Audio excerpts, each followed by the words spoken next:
The firm offered its willingness to provide the OSP with any information the OSP may require to aid in the investigation until his arrival in the country. Then on 5 February 2025, the OSP responded to Mr. Ofori-Atta, copied to his lawyers, that the OSP did not need or require notification from his lawyers of his arrival in the jurisdiction. The OSP acknowledged Mr. Ofori-Atta's lawyer's gracious offer to provide the OSP with information in aid of the investigation. However, and this is important, the OSP insisted that Mr. Ofori-Atta's personal attendance at the OSP was required. After all, the lawyers are not under investigation.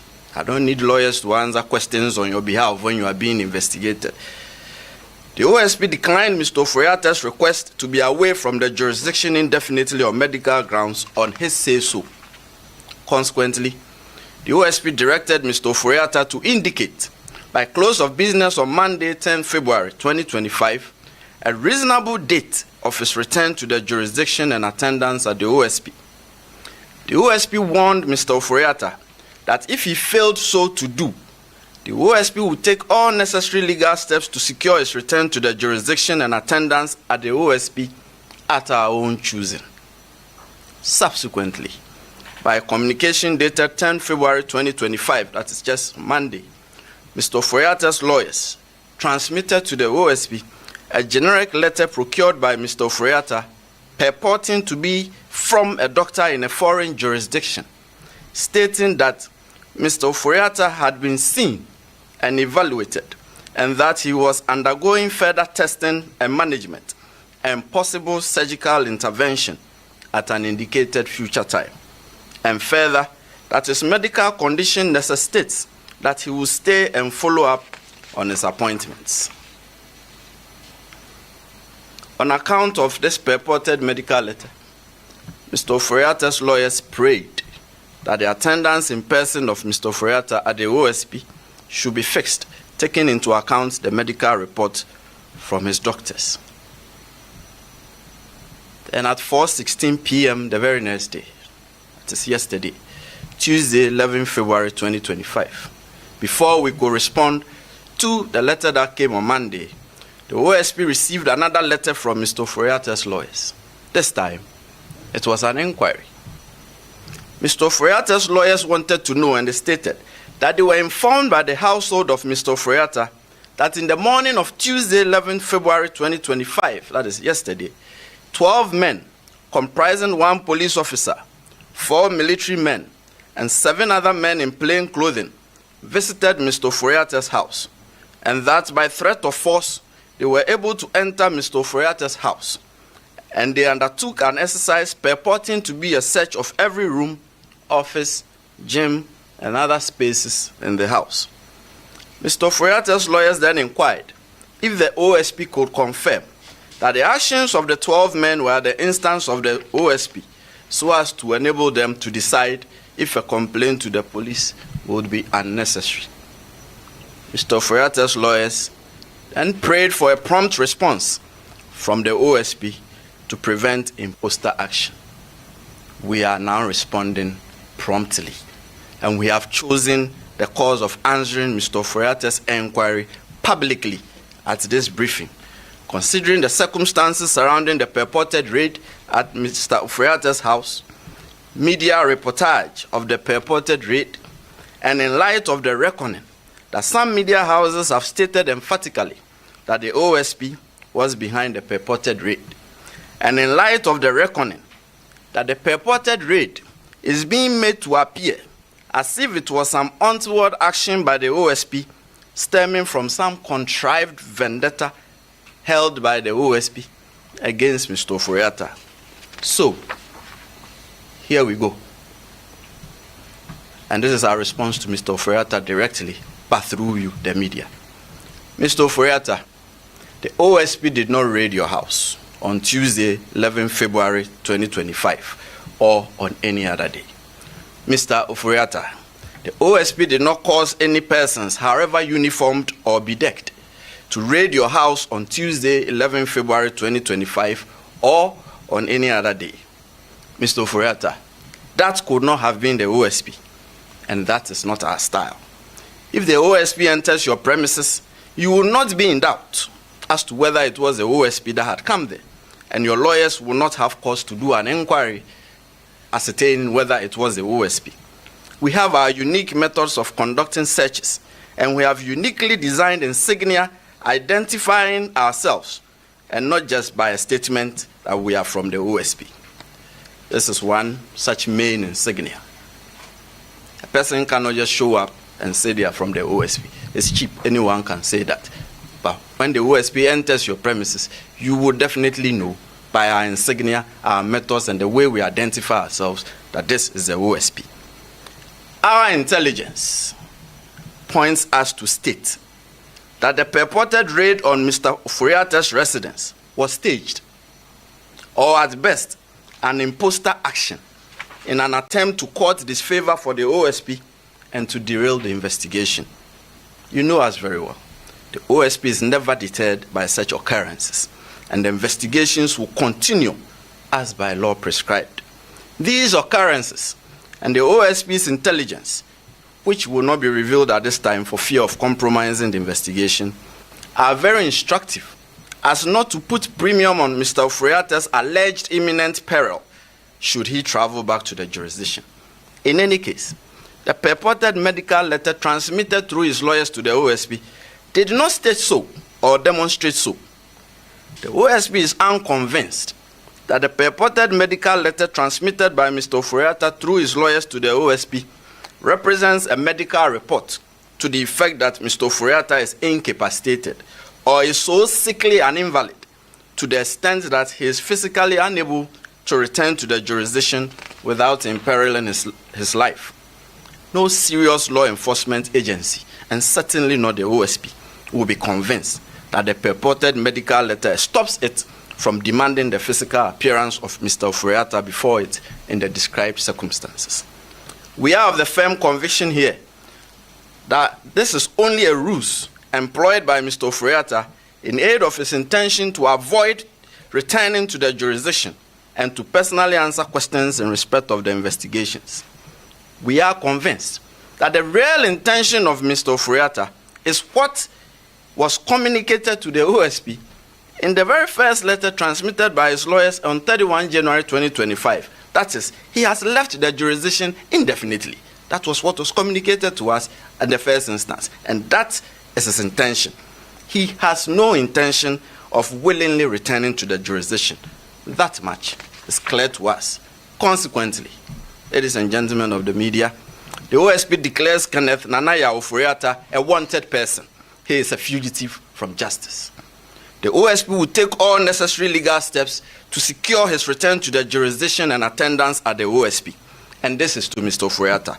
You have two choices. You can either return to the jurisdiction voluntarily, or the OSP will enforce your return. Another case update. The OSP has also commenced investigation into suspected corruption and corruption-related offenses in respect of the operations of the Minerals Income Investment Fund, MIF, especially regarding payments made in respect of Ejapa Royalties Limited, Small-Scale Mining Incubation Program, Quarry Value Addition Program, Asante Gold Corporation, Electrochem Ghana Limited, the Lithium Asset, that is Projected Lithium-Focused Exploration and Development Corporation, Gold Asset 2, that is Enchi Gold Project, and all other investments by MIF, and funds expended on the chairman of the board of directors, the operational funds of MIF, purchase of parcel of land for intended office building, and all contracts and agreements entered into by MIF, and all publications, especially international publications by MIF. We are withholding the names of those under investigation for now, by targets 2 former officials and 2 serving officials of the fund. Third, the OSP has also commenced investigation into suspected corruption and corruption-related offenses in respect of an alleged embezzlement of 1.3 billion cedis from the Unified Petroleum Pricing Fund, UPPF, at the National Petroleum Authority, NPA. The investigation primarily targets the following persons: the coordinator of the UPPF, Mr. Jacob Amwa, NPA staff Frida Tando, NPA staff Wendy Ashon Newman, and the former chief executive of NPA, Mustafa Abdul Hamid.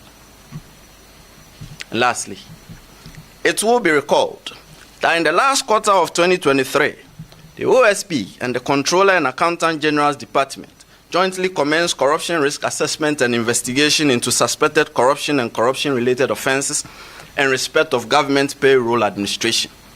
It is also recalled that the assessment and investigation are especially aimed at isolating and removing the names of non-existent, ineligible, and undeserving persons from government payroll, recovering wrongful payments and unearned salaries, prosecuting persons suspected to be culpable for any offenses, and the institution and implementation of internal controls in respect of payroll processing and payment of salaries.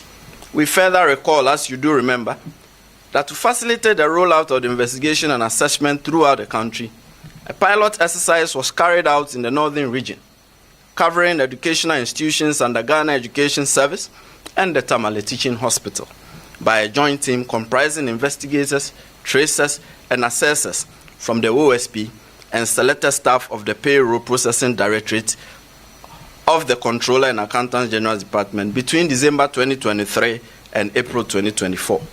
Ladies and gentlemen of the media, I'm glad to announce to you that after thorough investigation, the OSP is now ready to commence the prosecution of persons suspected to have engaged in such conduct.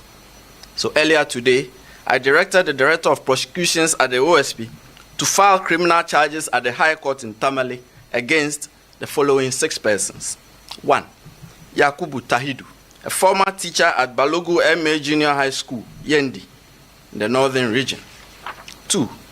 Abdullahi Abubakari Sadiq, an integrated personnel payroll database coordinator of the Ghana Education Service in Yendi, northern region. 3. Sami Suk, a schools improvement support officer for the Yendi North Circuit, northern region. Mohammed Yusuf J., one-time headmaster of the Balogu MA Junior High School, Yendi, northern region. Stafford Kolete Azude Barris, an assistant chief accounts technician at the Controller and Accountant General's Department, Accra, the Greater Accra region. And Osman Isahaku, a one-time headmaster of Balogu MA Junior High School, Yendi, northern region. The main charges are corruption of a public officer and corruption by a public officer involving the manipulation and siphoning of funds designed as fictitious salaries from the government payroll. The identified persons would soon be arraigned before the High Court in Tamale. Thank you for coming. Any questions? Yes, sir. It's always Elton.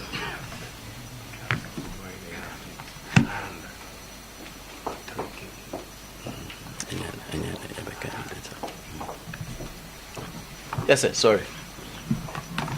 Thank you very much, sir. So you described Ofori-Atta as a primitive rider from justice. You declared him wanted, meaning you've come to the conclusion he has questions to answer regarding the investigations that you have conducted. You referenced the National Cathedral, the SML, and others. Are you able to provide us some details as to his exact role in these matters that you've come to the conclusion that you have questions to answer? Secondly, declaring him wanted. The claim here is that he is on an indefinite medical leave. And I'm wondering, is there no room to allow him access to speak rather than take this route to declare him wanted? Let me answer. Elton, we'll carry the media along when we are ready to disclose the nature of his involvement in these investigations. When we started, it was 4, but by last week, it had become 5. So we're still opening it up. The more we go into it, the more we see things. So when we're ready to state, we we either come here to address you, or we put it by way of publication on our website or directly to the media. Yes, indefinite medical review. we are not without the milk of human kindness to appreciate and reckon a person's medical condition.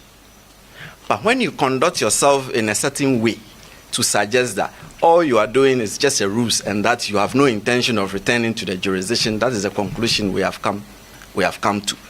You see, as I said, the first communication to us was clear, that he was away indefinitely from the jurisdiction on medical grounds.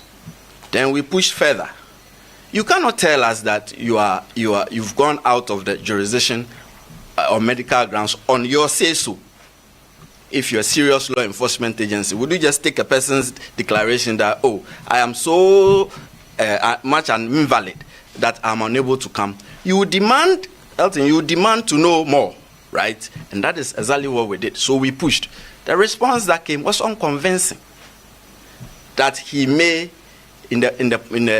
at some future time, undergo possible surgical procedure.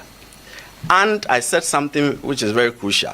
There's intelligence available to us, which we do not want to reveal now because it may compromise the investigation. That tells us that, and that's what I stated, that it is just a ruse, that he can travel to the jurisdiction. It's not as if he comes to the jurisdiction, we'll promptly lock him up and throw the key away. It is a process we go through. This is a democratic institution with very well prescribed constitutional and statutory legal processes. So what do you fear coming in to answer questions? You can reschedule your appointments in such a way that you can come in and go. We will not say you should stay and die at all costs. What kind of persons will we be? So that is not the issue. The issue is your express intention that you've gone away definitely. What do you have to show for it? We get a purported medical letter, a very sketchy one, which tells us that you have scheduled appointments which you need to attend and that you are being reviewed, and there are some future dates you would maybe undergo some surgical procedure. For us, this is unconvincing. And as I stated in my briefing, the letter doesn't say you are so much of an invalid that you can't complain and travel to the jurisdiction. We all fall sick at some point, and we all go seek medical attention wherever. But if you are not at the point of death, if you are not bedridden, if you are not on a stretcher, this is a ruse, and we are unconvinced. As far as we are concerned, he just doesn't want to return to the jurisdiction voluntarily. And we have given him the chance so to do voluntarily, failing which we will pull him to gun. Yes, sir. My name is Ibrahim Hassan. I work with Ibrahim Hassan. Sammy, your pen doesn't write. Go on. Yes, so Ofori-Atta come back willingly or be put back forcefully. How exactly is that going down? Can we say then that now you declared him wanted? No, I didn't. You don't say, can we now say, I just declared him a wanted person and a fugitive from justice. So don't put ifs and buts on it. Great. We have declared him a fugitive from justice. He's wanted by the OSP. What are the processes that you trigger? For instance, are you bringing in the Interpol? And if you are, how guaranteed are you that there will be cooperation? We've been here before. We know people have. You know very well that I don't disclose strategy until I'm ready to do so. See, but a little bit of I don't want to use the word education. I'm a lecturer at heart, so let me put it this way. See, that Interpol red notice, this is general, not in relation to the case at hand. Interpol red notice is not an arrest warrant, and it is not an extradition request. So there are so many things that go into it. So just because you have issued an Interpol red notice doesn't mean automatically Interpol will help you to pull the person here. So this is just by way of education. Yeah, right.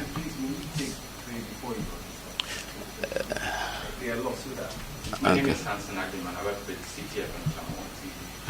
Now, considering the timelines for the engagement with Mr. Ofori-Atta, it appears he left the jurisdiction before you gave him notice that you wanted to engage him.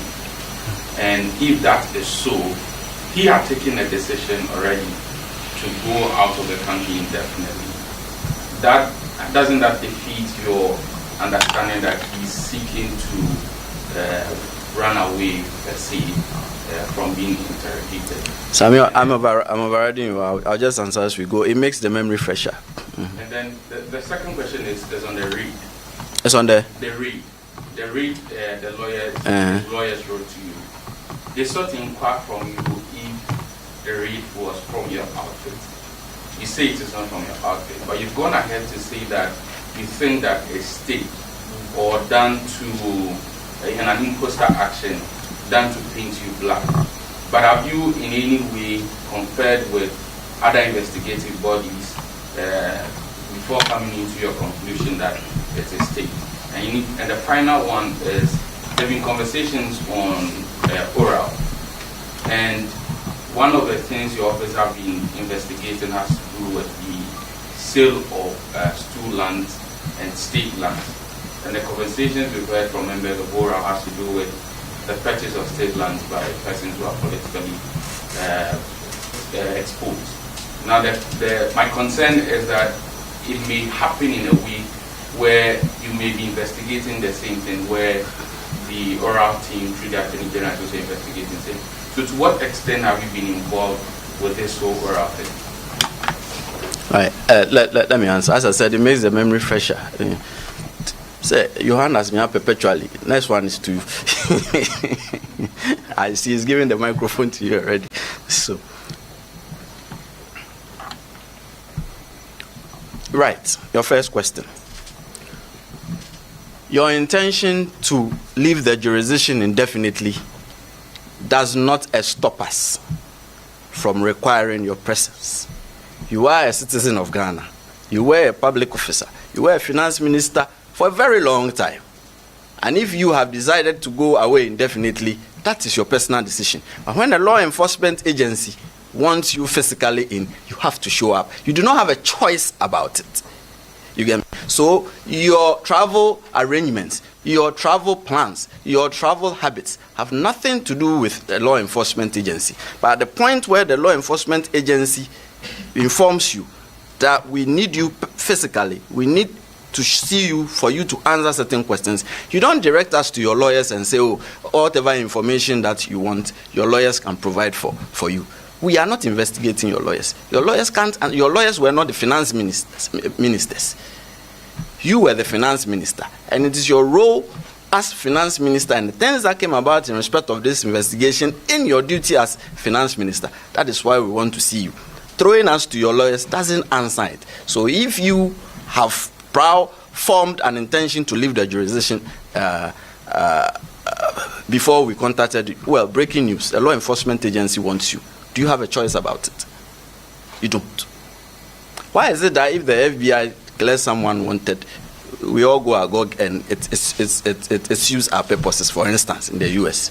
Or is it because we watch so many movies and we've come to accept it? But when the OSP declares someone wanted, then it becomes something that perhaps we should push against. As I said, we sitting here have done all our checks, and everything shows to us that the man just doesn't want to show up. And that was communicated in the first letter. It was clear in there that he's gone indefinitely. It was when we pushed that you cannot just tell us that. Before things started cascading, then we started seeing the real intention. But your first intention of telling us that you are away indefinitely was what you intended to stick to. The raid.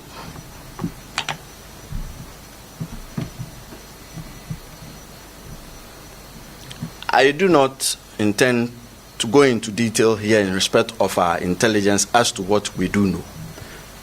But the way it was carried out, the way the media reportage went, the way immediately the OSP was linked to it, the way all of a sudden it is the OSP having some vendetta against him, that is why. Did the media even know that we had asked him to come? No.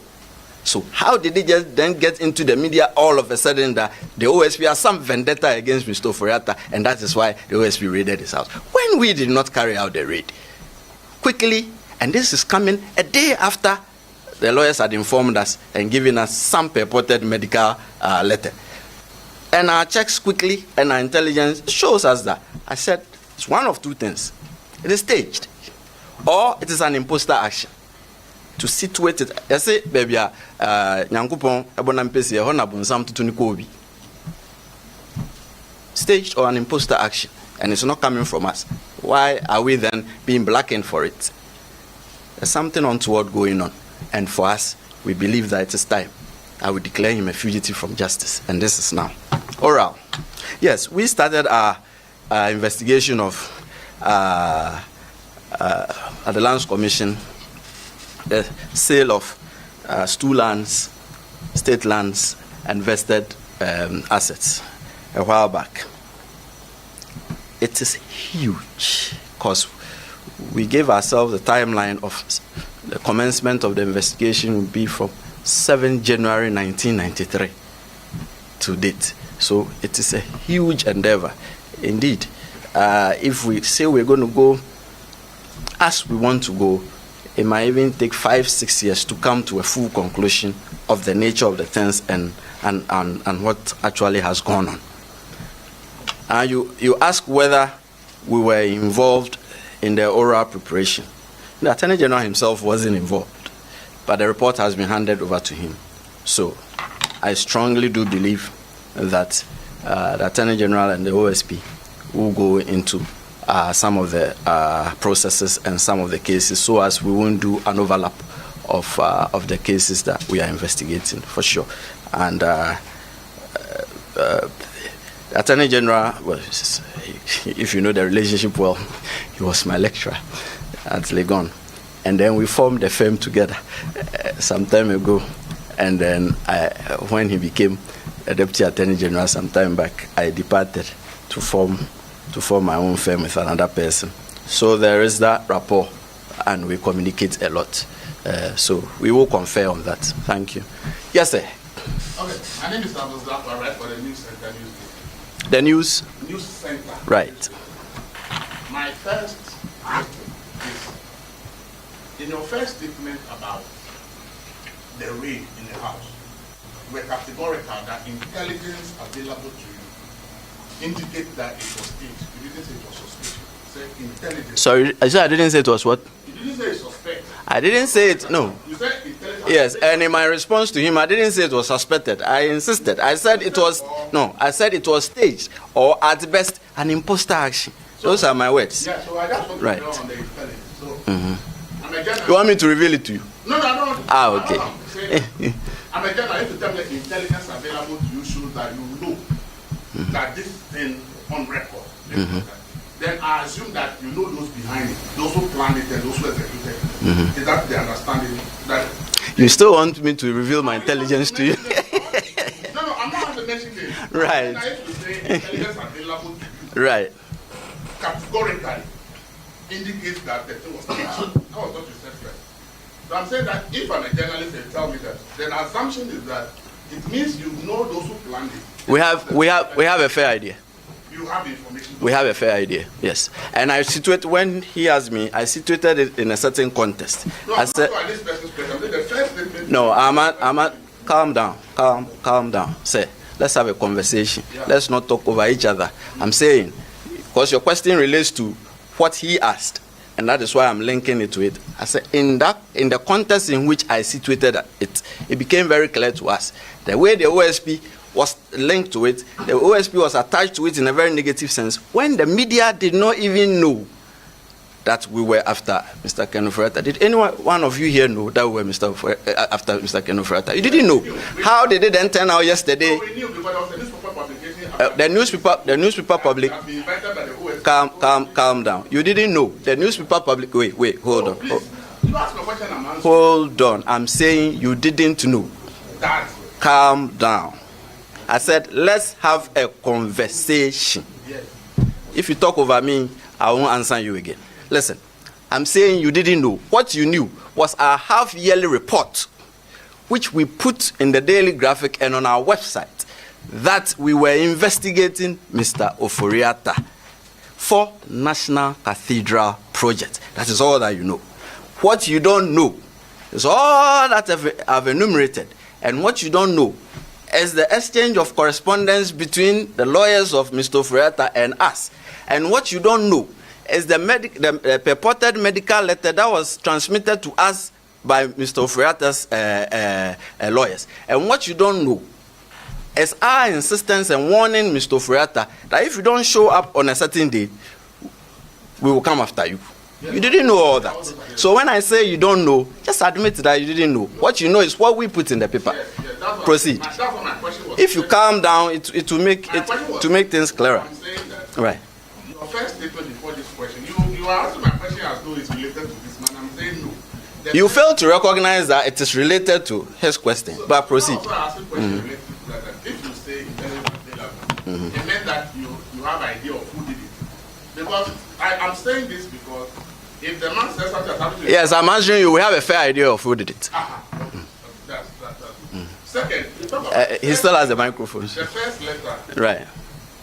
You admitted that at the time you issued that you invited him, you were not aware that he has traveled. And that it was You see, pick my words carefully. I never said that. I said he left the jurisdiction on or about. Yes. Listen. He left the. You see, I see a penchant of you in putting words in people's mouths. But listen, he left. What I stated was that he left the jurisdiction on or about 2 January 2025. That's what I stated. I didn't say that we didn't know. But the fact that you are of the jurisdiction doesn't prevent us from communicating with you, is it? Especially in this modern era of all gadgetry. So we knew that he was out of the jurisdiction, but we know where he lives. That there are people there. okay. Yeah. I just want to know the first letter. When you sent the letter, the employers responded that he's out of the jurisdiction and that for the communication to them is that he's out of the jurisdiction indefinitely. On medical grounds. My question is, if I leave the country, you are aware that I've left the country, and then later you invite me, and my lawyers write to you that, oh, I'm out of the country indefinitely on medical grounds.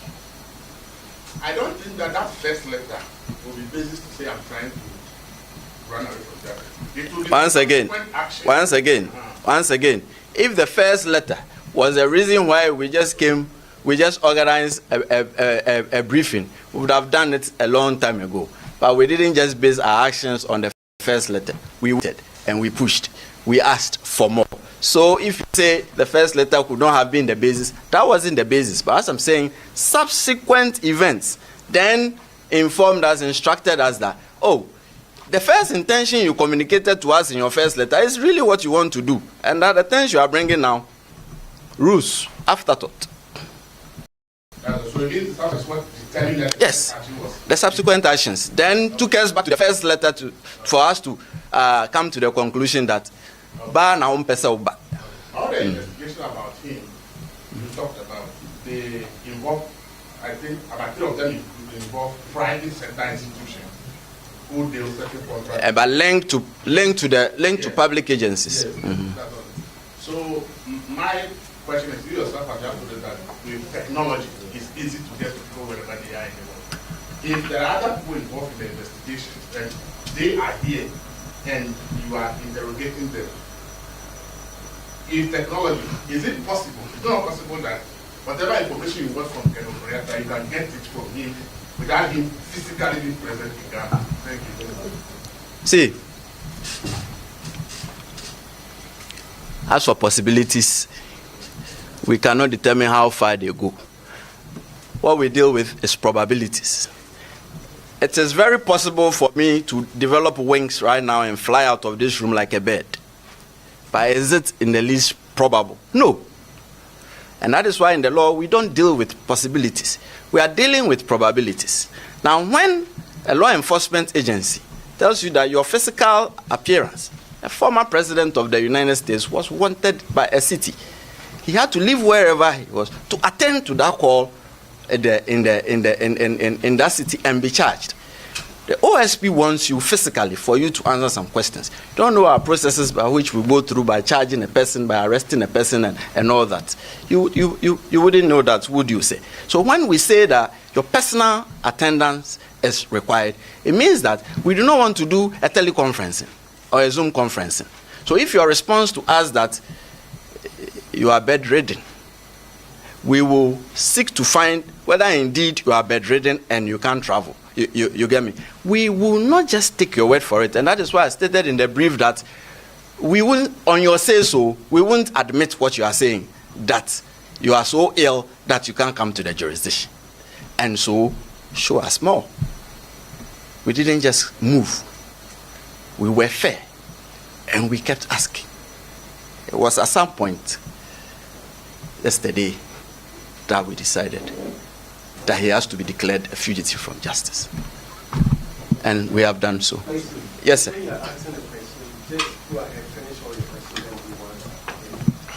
Well, he made it a debate. That's why it became like that. And Gangam is my name.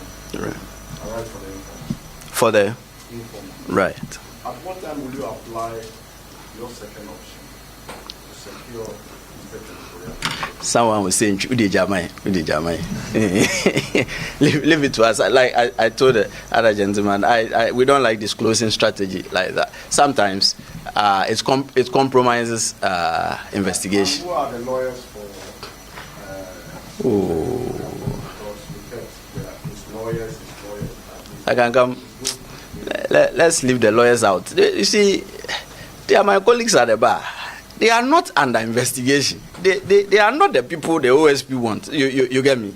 They are doing their job as lawyers. And you know, in law, every lawyer will tell you, it is what your client tells you.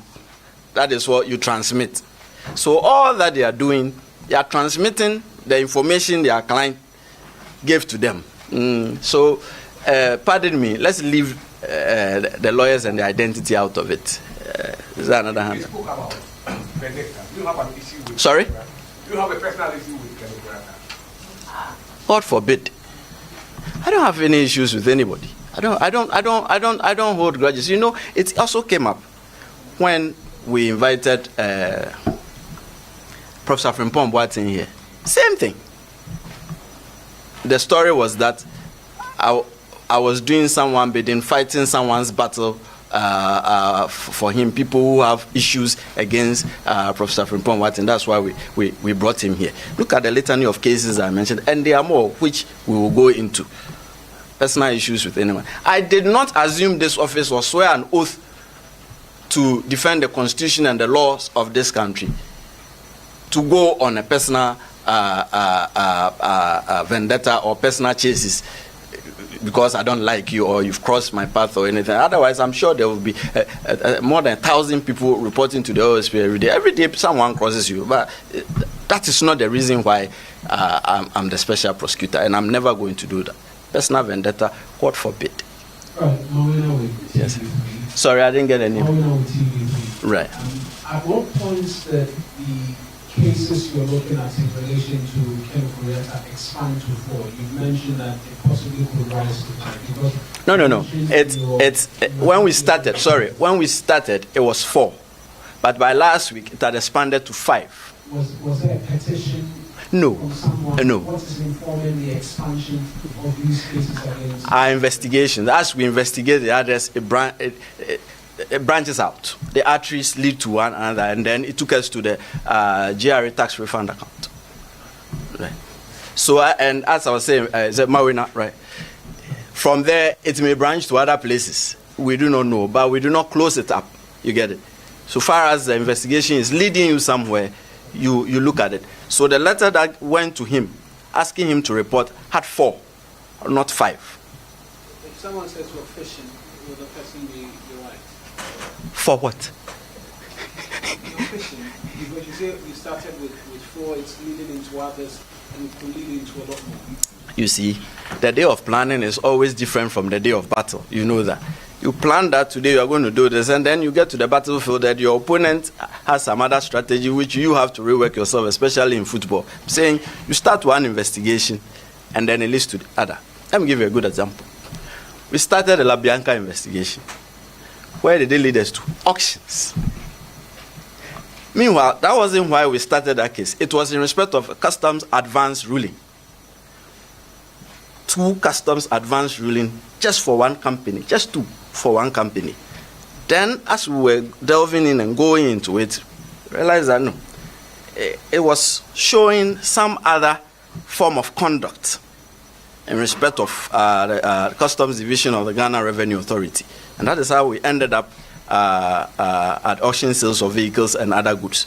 And we know what the outcome of that was. So, for a good investigator, director of investigation here will tell you, always keep an open mind. If you keep a closed mind that this is only what you're doing, you may miss other things because things relate to each other. They are always not in a vacuum like that. Right. A payment, let's say, to one entity may be coming from a certain source. So when you trace that source, you may realize that there are so many things going on in the source where that payment came from that will lead you to other cases. Why are there so many payments going from that particular source? That is not even what you started to investigate, but then you go and see it. That's the beauty of the game. Yes. Yes, sir. Oh, sorry.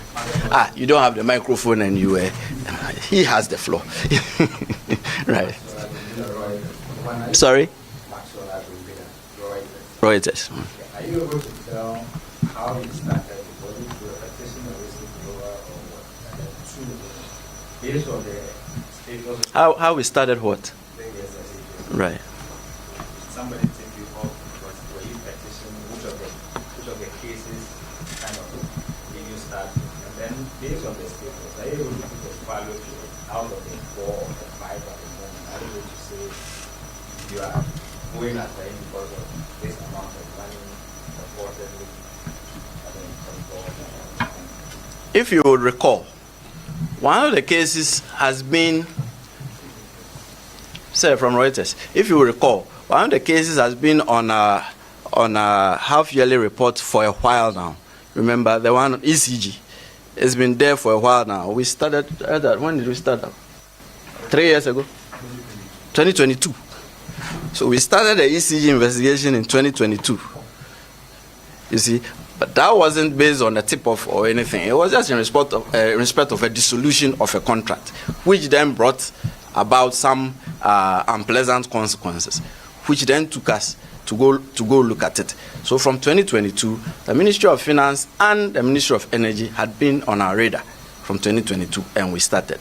So when we started from the ECG, then at some point, the other cases came in, SML. Then after that, the ambulances. Then after that, National Cathedral, right here beside us. Then last week, GRA refund, tax refund account. You get me? Yeah, so we started these investigations 3 years ago. Right. Yes, sir. Oh, the value. Sir, I cannot place a value on it for you right now. My name is Marshall. I write for the The what? Chronicle. Right. You mentioned. So you are the spear of the nation. I want to take you to the medical reports. All right. That you mentioned. You described it as a purported medical reports. And you also I didn't describe it as a report. I said purported medical letter. purported medical letter. It is not a report in our record. It is a letter. Okay, of interest. It is a generic letter to whom it may concern. Generic letter. Yes. Of interest to me is the qualification purported. Mm-hmm. Okay, so you work around it. Right. And when you spoke about the ring in his house, you said your intelligence indicates that it was either an imposter action or It was staged or at best an imposter action. Yeah. well. So my understanding is that you did some background checks to arrive at that conclusion. I would want to find out whether you've done same checks, possibly from a medical or the hospital that the purported letter is coming from, to be able to know that it was purported, or I don't know. I want to be sure whether you've done. But that's good journalism. You know, I keep referring to the fact that there is some bit of intelligence available to us which we do not, you are listening, which we do not want to reveal now for fear that it may compromise the investigation. It is a reason why we keep saying it is a purported medical letter. We never qualified it as a report. It is a medical letter stating exactly what I said in my briefing. That was all there was to it. But I was at pains to point out that that purported medical letter never stated that he was an invalid to the point where he is unable to travel to the jurisdiction. For us, it's very crucial. And we also stated in the briefing that it wasn't demonstrated so. You get it? Yeah. We can all say that I'm not well, I can't come to work today, or it's raining at my area, so I'm unable to come to work. We can all say that. Sorry? Follow up. Sorry, he says he has a follow up. Let's follow him up and then. Is it for fear of people thinking that you are just executing somebody, or on a patient perspective, the colleague use that? I know that when doctors are writing such letters, there is a medical person with a signature on those things. Yes, you said you have some intelligence. I need to confirm that you've done your checks abroad without necessarily stating the specific hospital or the specific medical person. I get you. First on persecution. If without any precursors, I just called you, invited you here this morning without anything, we just declared him a wanted person, then you could say that is persecution. But we've been through processes. And that is why I said earlier that do not think that we do not have the milk of human kindness. We are also persons. We can fall ill. Who amongst us has not fallen ill before? But place it in context and the exchange of correspondences and what was going on. You would come to a certain conclusion that we came. And I said, no serious law enforcement agency would accept that because of this, you are unable to show up. No serious law enforcement agency. Once again, let me go to the US. If the FBI said that, you applaud. OSP is saying it, so maybe there's persecution. We're also up to our task and we're doing it. If you tell any law enforcement agency in the world that kind of letter that came to us, no serious law enforcement agency would accept that because of that, you are so sickly and invalid that you can't show up. It will come after you. That's why we are going after him. There is a contest. And then again, what was your second? Whether there is a specific hospital or a medical person. Well, see, I never said we doubt the authenticity of the authorship of the letter. Once again, get my words carefully. I'm saying it's a purported medical letter. I never casted doubt on where it's coming from. I never casted doubt on the person who signed it. I never casted doubt on the letterhead on which it appeared. What I did say is that for us, it is a ruse intended for him never to show up willingly. Yeah. And if you say we've done our checks, yes, we've done our checks. And that bit of information I said I won't reveal to you now. We fear it may compromise the investigation. Right. So forgive me and pardon me for that. If we think we should reveal it at some future point, we would. Okay. Yes, sir. Oh, he has a microphone. All right. My name is Joe Labuda. I work in Odingo Media Group, Bullet TV. Well, Bullet TV. Yes, Brutal. no, not the language. Oh, I understand. Okay. So there are concerns out there about the timing of some of these cases and the invitations and all of that. You know, some of these issues have been with you when Ofori-Atta was the finance minister. When did you realize that he was needed for this investigation? And why did you have to wait for there to be a change of government? That's the question maybe Ghanaians are asking out there. How do you respond to that question? You know, if it was just a one-off case, then maybe you may have a point. And mind you, if Mr. Ofori-Atta had showed up at the OSP, you would not have known it. You get it? The reason why we are having this briefing is because he failed to show up. And for us, it is a ruse for him not to come to the jurisdiction willingly. But you see, as I said, it is not a one-off matter. As the Director of Investigation stated, we started ECG in 2022. It's an ongoing process.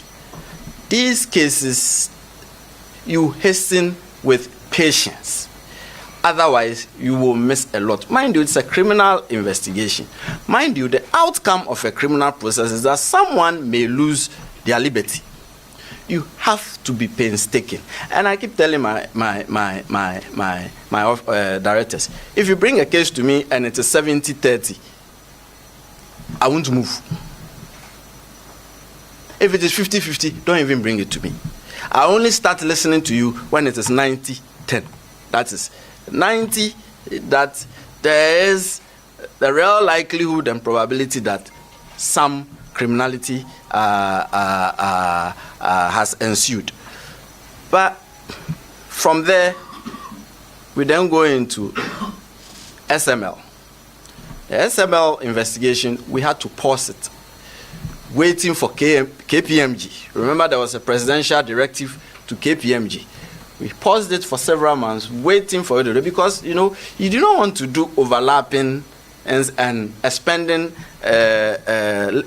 very limited resources when you do not have to. So when the KPMG report was birthed, then we went back to it, looking at it again. And all of a sudden, the ambulance matter came up. It wasn't until late November 2024 that Shraj issued its report on the National Cathedral project. Was it 28th November? Just a few months ago, that Shraj issued that report. Shraj referred the matter to us and said that if it was necessary, we should go to it. And we stated that, yeah, it was necessary. So from the ending of November 2024, we went into it. By January, it became obvious that we should pull him to the OSP. You get it? So it is a gradual process. So it is luckless coincidence that his government is no longer in power. If his government was still in power now, we would still have gone after him. We have a history of that.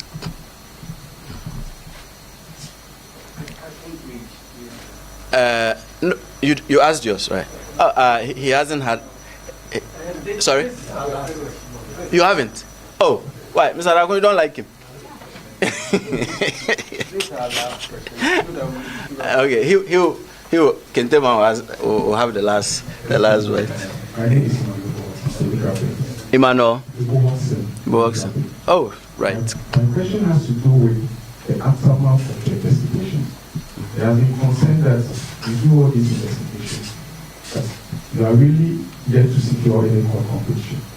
The last time we were here, you had a press briefing, you had some issues with the So all these things that you do, what is the end game?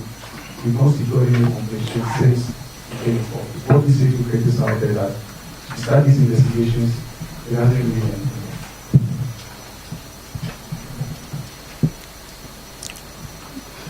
Hey, we're trying to pitch as well. Good concern. I said not too long ago that these cases take time. It is like the study of geology, time and pressure, but with patience. Okay. We do two forms of investigation. One, investigation to prevent corruption. Those do not necessarily end up in prosecution. You are doing the investigation so as to plug loopholes, and a lot of the investigations we announce are in the nature of that. Look at when we started the government payroll administration investigation. That was in 23, right? Late 23. beginning 2025, we are now ready with our first suspects. You get it? Now you say we have not secured any conviction. Well, I wish we would have secured some, but it is not. It is not just an easy statement like that.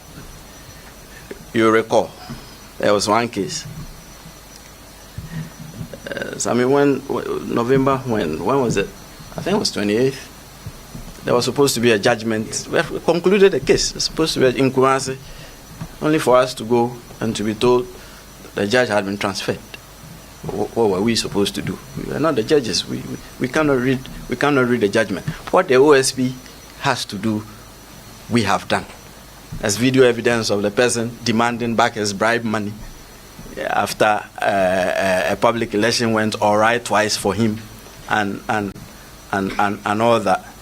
We are in Tamale on the Northern Development Agency case. We closed our case. There was a submission of no case to answer, which went in our favor.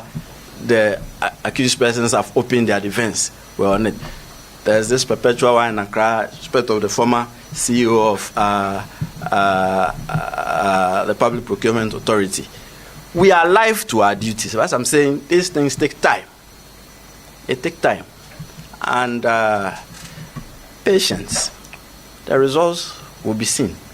And in terms of investigating to prevent corruption, when you hear the name of OSP on the street, doesn't it shake you a bit? It does. Ally. It does. You say the OSP is coming around. It does shake you a bit. That's just investigation to prevent corruption. So it is, all I'm saying is, Ghanaians, with all humility, not all cases will end up in court. Indeed, most of the cases will not end up in court. The prevention of corruption aspect is even more crucial than getting one person to someone. But those that need to be prosecuted, we will not shield anyone. We will take them to court as soon as they are ready. And you can see we are rolling cases out. And at least on one occasion, we are done. We're waiting for the judgment to be read since November. So we are on course, and the fight against corruption is taking shape. Kentema will anchor us, then we'll be out of here. My name is Malik. Yeah. Is the ultimate goal of the OSP to get conviction cases? Is it your ultimate goal to get persons to court convicted? If that is not the case, then I think the office has to deepen education. Things must be sensitive. That look, the office is not established to take persons to court and to get them convicted. Because that's the understanding out there, that you take cases to court and you don't get conviction. And two, I have read a few headlines on Facebook. If Mr. Ofori-Atta at any point requested to seek medical attention out of the country, did he seek any request? From the OSP? Yes.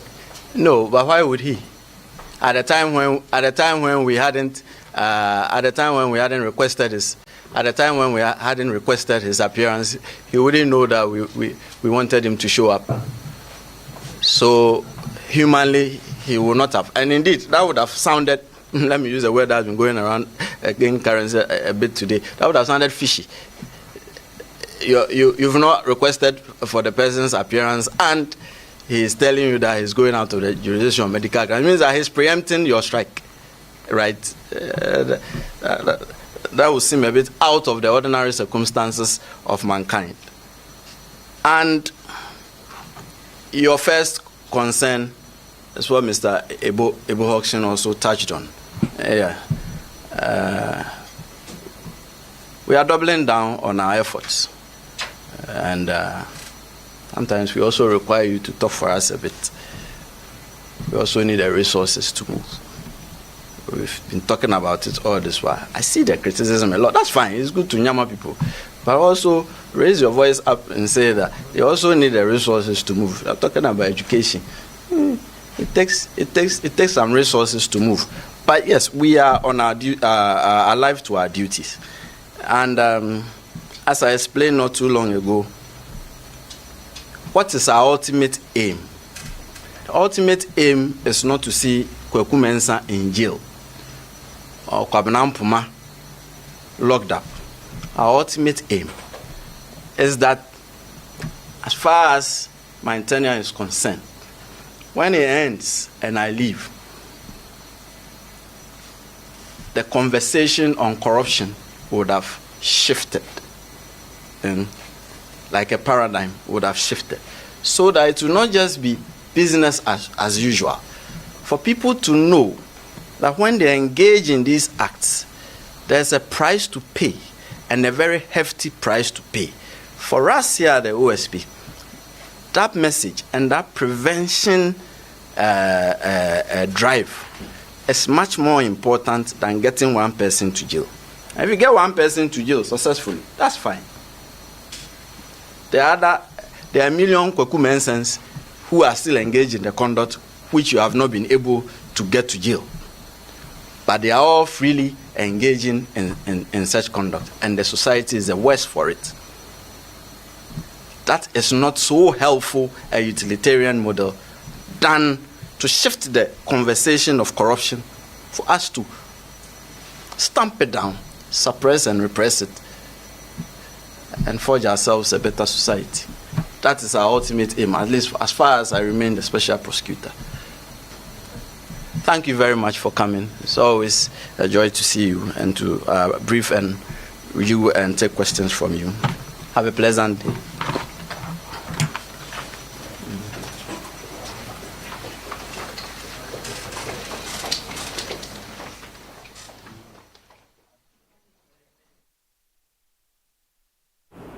So that was a press conference by the Office of the Special Prosecutor, which was addressed by Mr. Kisi Ejabin, who is the Special Prosecutor. The news is that the former Finance Minister, Ken Ofori-Atta, has been declared wanted by the Office of the Special Prosecutor. Now, he said the former minister should voluntarily come into the country or be brought back into the country as a fugitive. We will end it here. There will be more reactions on this developing story in our subsequent bulletins. We will be trying to get more reactions on what has transpired today at the Office of the Special Prosecutor. One of the people the office is also investigating is the former boss for the National Petroleum Authority, which is Mustafa Hamid, and there are about 5 people in that particular office that the OSP is also investigating. A number of staff of the Ghana Education Service in the northern region, their names have also come up as suspects in an ongoing investigations the Office of the Special Prosecutor is currently investigating. Now, he mentioned their names and have said that the Office of the Special Prosecutor have taken up their case at the various courts in the Tamale area, and hence they will be watching out for what will come out of those investigations. We are working the lines to get more reactions on what has transpired today at the Office of the Special Prosecutor. If you just joined us, this is Channel 1 TV, and the news just in is that the former Finance Minister, Mr. Ken Ofori-Atta, has been declared a wanted man by the Office of the Special Prosecutor for corruption and corruption-related offences. Now, 2 of the offences include his involvement in the National Cathedral project and the SML GRA case as well, plus 2 others. Now, this is because of his involvement in those details, those cases, and so he's asked that the former Finance Minister, who is currently out of the country, voluntarily comes back into Ghana or be declared as a fugitive, which then the office may have to forcefully bring him into the country to answer questions. Now, he said that a number of letters were written to the former finance minister. He asked his lawyers to respond to those invitations, but the Mr. Kisi Ejabin said these are not cases these are personal cases, and personal cases that he was involved as a finance minister. So the lawyers cannot answer such questions because these are cases these are investigations related to him and his capacity then as the finance minister. So he had to go ahead and declare the former finance minister as a wanted man. My colleague Hansen Ajuman sat through that press conference. We are trying the lines to get him to provide us more update in reaction to this particular press conference that was held by the Office of the Special Prosecutor and addressed by Mr. Kisi Ejabin, who is the Special Prosecutor in himself. My name is Hawa Idris. You're still watching Channel 1 TV. We are trying to work the lines to get more reactions from people, resource persons, to also tell us what they make of this news just coming in from the Office of the Special Prosecutor, and also get their perspective on the OSP declaring Mr. Ken Ofori-Atta, the former finance minister from 2017 up until sometime in 2023, to get their perspective on what they make of the OSP declaring him a wanted man. Currently, Mr. Ofori-Atta is out of the jurisdiction, and so it will take a while for him to come back because the OSP said the letter written back to them said he's indefinitely out of the country and that they do not know when he would come into the country, but they are asking him to do so on his own accord or be forced to come into the country. My colleague Hansen Ajuman is at the Office of the Special Prosecutor and will be joining us shortly to get some of the other issues that came up. A lot of questions were asked if this is a personal vendetta the OSP has against Mr. Ofori-Atta, which he answered in the negative. Hansen Ajuman is joining us live. Hansen, thank you so much for your time. Now, a lot have gone into today's press conference. Now, for those joining us now, briefly give us a summary of what the OSP's address was all about. So what we've got to know is that the Office of the Special Prosecutor is investigating former Finance Minister Ken Ofori-Atta for a number of issues, one involving the SML GRE case, another involving the National Cathedral project, issues relating to a tax refund account at the GRE. The Office of the Special Prosecutor has indicated to the press that the investigations have been ongoing for 3 years, beginning from investigations that had to do with some issues at the ECG, which now has accumulated into 4 different issues. And within the entire 3 years, Ken Ofori-Atta was not engaged officially as a suspect in these cases, even though he was being investigated. Now, he was a decision was now taken to engage him and to question him on his alleged involvement in some of these issues. However, before the Office of the Special Prosecutor could reach out to Ken Ofori-Atta, he had left the country, and so they managed to get in touch with him that he ought to return to the country for questioning and interrogation by the Office of the Special Prosecutor. Through his lawyers, we are told that he relayed to the Office of the Special Prosecutor that he's out of the country indefinitely for medical reasons. The Office of the Special Prosecutor didn't take that excuse lightly because they thought that there was no evidence whatsoever to justify that indeed he was out of the country for medical reasons, to the extent that he couldn't return for interrogations. Subsequent to making their concerns known to Ken Ofori-Atta, we have been told that he transmitted a generic medical letter to the office of the special prosecutor, indicating that he is undertaking some tests and will in the nearby future be undergoing surgery and so won't be able to make it.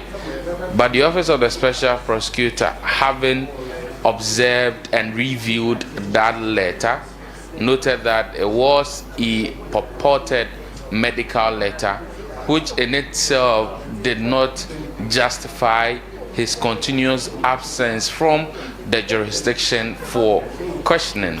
As a result of that, they asked him to return to the country before a certain date, for which if he refuses, they are going to declare him wanted.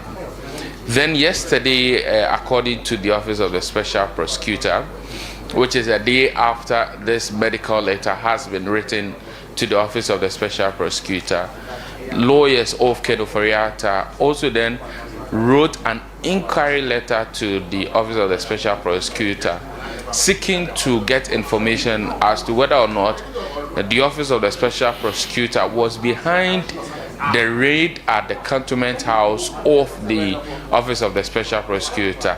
A raid City News and Channel 1 TV broke yesterday about the raid at his cantonment office while Ken Ofori-Atta was away.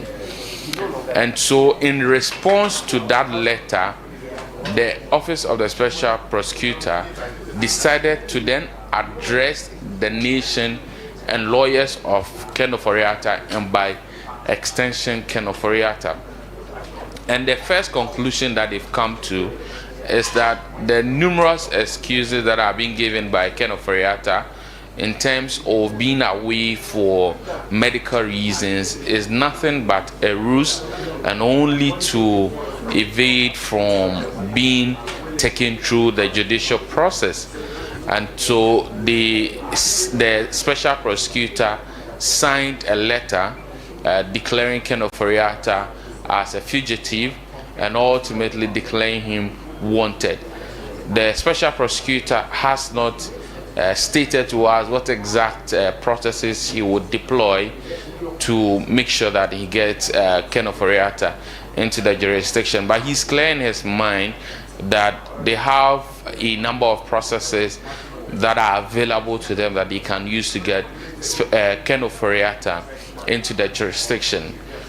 On the issue about the raid at Ken Ofori-Atta's house, which is a response to lawyers of Ken Ofori-Atta, because they wanted to know if it was not coming from the office of the special prosecutor, then there would be a need for them to make a complaint at the Ghana Police Service.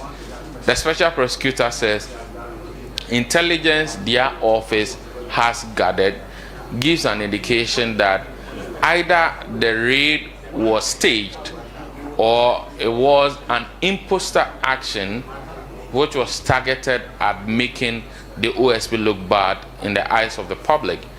And to buttress this point, the OSP links the issues relating to the media coverage of the matter and how some media reports have sought to negatively attach the office of the special prosecutor to this issue.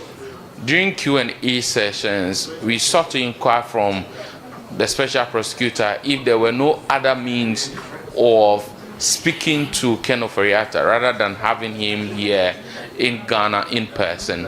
And his answer is that the only option that they are available to is for Ken Ofori-Atta to make himself available, and he can either do so voluntarily or be dragged back into the country as a fugitive. The special prosecutor also used the opportunity to update the press and the Ghanaian public, by extension, some investigations and persons who are of concern in these investigations.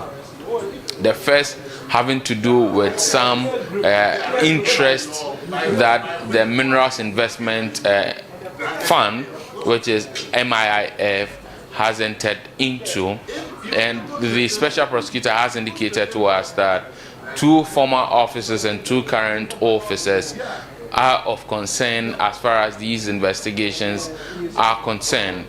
We are also being told about some transactions relating to the NPA, where the former boss of NPA, Mustafa Hamid, a coordinator of one of the projects or the project in question, and some 2 other officers of the NPA who are under investigation for alleged embezzlement. So these 3 issues are the updates that we've received from the Office of the Special Prosecutor, but we inquired again from him on matters relating to Operation Recover or Loot and complaints that have been made in respect of state lands, and he's indicated to us that he's going to collaborate with the Attorney General so that they would know how they can deal with some of these cases.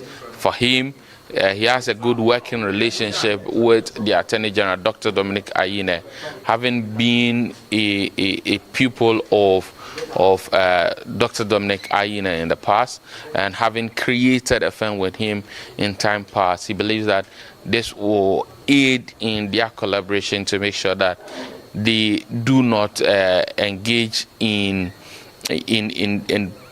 prosecuting or investigating the same issue at the same time.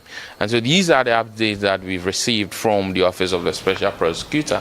But key amongst them is that Ken Ofori-Atta has been declared a fugitive, and he is wanted by the Office of the Special Prosecutor.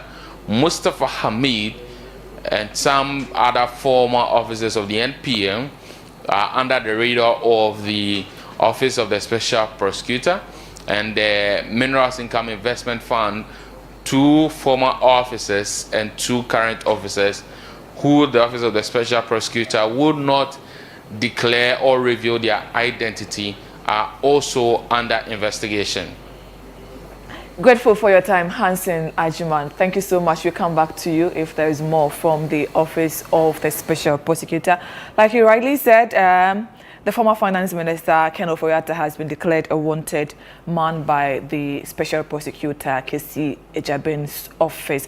Now, before we take leave of you, news just coming in from the Office of the President indicate that President John Dramani Mahama has ordered investigations into National Service Authority's ghost name scandal after clearance of arrears. And I'm going to read you part of the statement, which has been signed by Felix Kwachiofosu MP, the spokesperson for the President and Minister for Government Communications. It says, President John Dramani Mahama has ordered the National Investigations Bureau, that is NIB, to conduct immediate investigations into the operations of the National Service Authority under the previous government, following the discovery of up to 81,885 suspected ghost names on the payroll of the authority.